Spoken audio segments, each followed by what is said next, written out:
ನಮಸ್ತೆ, ಎಲ್ಲರಿಗೂ ನನ್ನ ಚಾನಲ್ಗೆ ಸ್ವಾಗತ. ಇವತ್ತಿನ ವಿಡಿಯೋದಲ್ಲಿ ಸ್ವಾಮಿ ವಿವೇಕಾನಂದರ ಸಂಕ್ಷಿಪ್ತ ಜೀವನ ಚರಿತ್ರೆ.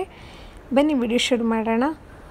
ಹೆಸರು ಸ್ವಾಮಿ ವಿವೇಕಾನಂದ. ಜನನ 12 ಜನವರಿ 1863. ಜನ್ಮಸ್ಥಳ ಕೋಲ್ಕತ್ತಾ. ತಂದೆಯ ಹೆಸರು ವಿಶ್ವನಾಥ ದತ್ತ, ತಾಯಿ ಭುವನೇಶ್ವರಿ ದೇವಿ. ಇವರಿಗೆ ಪತ್ನಿ ಇಲ್ಲ, ಅವಿವಾಹಿತರು. ಇದಾದಮೇಲೆ ಬಾಲ್ಯದ ಹೆಸರು ನರೇಂದ್ರನಾಥ ದತ್ತ. ಇತರ ಹೆಸರುಗಳು ಬಂದು ನರೇಂದ್ರ, ನರೇನ್, ವಿವೇಕಾನಂದ ಅಂತ. ಇದಾದ ಮೇಲೆ ಅಜ್ಜ ಅಂದರೆ ತಾತನ ಹೆಸರು ದುರ್ಗಾ ಪ್ರಸಾದ್ ದತ್ತ.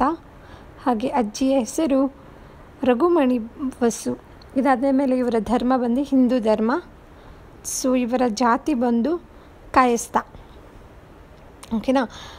ಸಹೋದರ ಭೂಪೇಂದ್ರನಾಥ ದತ್ತ. ಇವರು 1961ರಲ್ಲಿ ನಿಧನರಾದರು.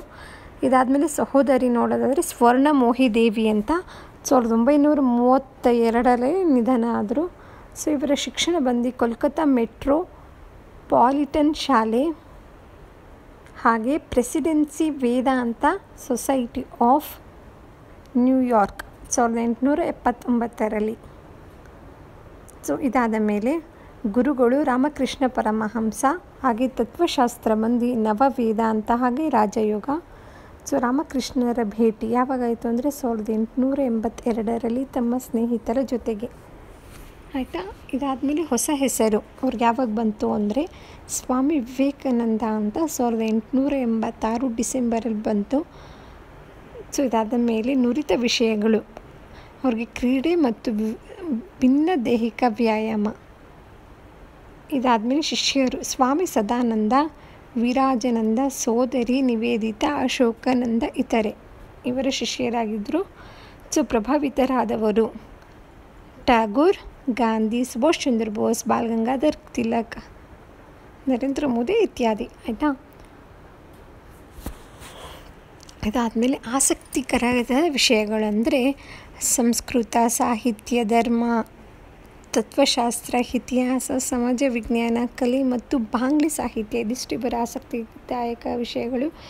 ಇವರು ಇಷ್ಟಪಡುವ ಗ್ರಂಥಗಳು ಯಾವುದು ಅಂದರೆ ಮಹಾಭಾರತ, ಭಗವದ್ಗೀತೆ, ರಾಮಾಯಣ, ಉಪನಿಷತ್ತುಗಳು, ಪುರಾಣಗಳು, ವೇದಗಳು, ಪ್ರಾಚೀನ ವೈದಿಕ ಗ್ರಂಥಗಳು ಇತ್ಯಾದಿ ಇವರು ಇಷ್ಟಪಡುವ ಗ್ರಂಥಗಳು. ಭಾರತ ಪರ್ಯಟನೆ 1888 ಅಂದರೆ ಸತತ 5 ವರ್ಷಗಳ ಕಾಲ ಭಾರತ ತಿರುಗಿದರು. ಸ್ಥಾಪನೆ ರಾಮಕೃಷ್ಣ ಮಠ, ಬೇಲೂರು ಮಠ, ರಾಮಕೃಷ್ಣ ಮಿಷನ್ 1897, ವೇದಾಂತ ಸೊಸೈಟಿ 1844. ಇದಿಷ್ಟು ಇವರ ಸ್ಥಾಪನೆಗೊಂಡದ್ದು.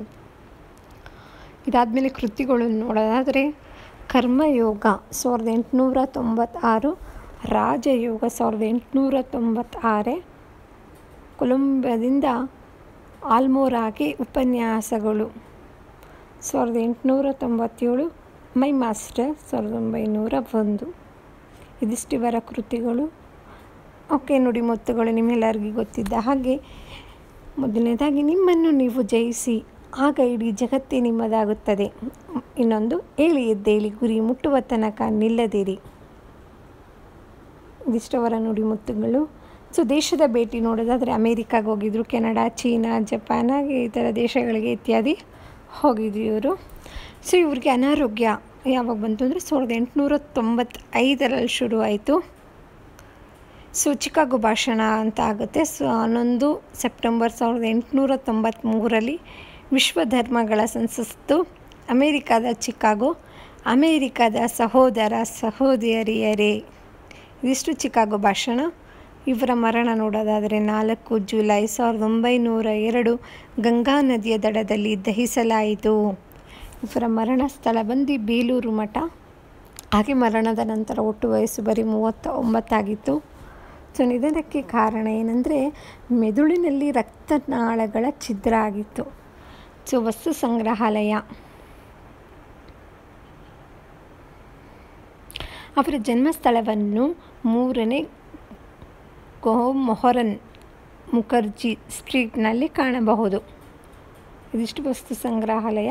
ಗೌರವಾರ್ಥದಲ್ಲಿ ನೋಡೋದಾದರೆ ಮೊದಲನೇದಾಗಿ ಅವರ ಜನ್ಮದಿನವಾದ ಜನವರಿ 12ರಂದು, ಹಾಗೆ ರಾಷ್ಟ್ರೀಯ ಯುವ ದಿನ, ಹಾಗೆ ಅಂತಾರಾಷ್ಟ್ರೀಯ ವಿಮಾನ ನಿಲ್ದಾಣ ರಾಯಪುರ ಸ್ವಾಮಿ ವಿವೇಕಾನಂದ ಹೆಸರಿನ ಮೇಲೆ ನಿಲ್ದಾಣದ ಹೆಸರಿದೆ. ಇದಿಷ್ಟು ಸ್ವಾಮಿ ವಿವೇಕಾನಂದರ ಸಂಕ್ಷಿಪ್ತ ಜೀವನ ಚರಿತ್ರೆಯಾಗಿದೆ. ಸೊ ನಿಮಗೆ ನನ್ನ ವಿಡಿಯೋ ಇಷ್ಟ ಆಯಿತು ಅನ್ಕೋತೀನಿ. ಇಷ್ಟ ಆದರೆ ಪ್ಲೀಸ್ ಲೈಕ್ ಮಾಡಿ, ಹಾಗೆ ಚಾನಲ್ನ ಸಬ್ಸ್ಕ್ರೈಬ್ ಮಾಡ್ಕೊಳ್ಳಿ. ಧನ್ಯವಾದಗಳು. ಮತ್ತು ಮುಂದಿನ ವಿಡಿಯೋದಲ್ಲಿ ಸಿಗೋಣ.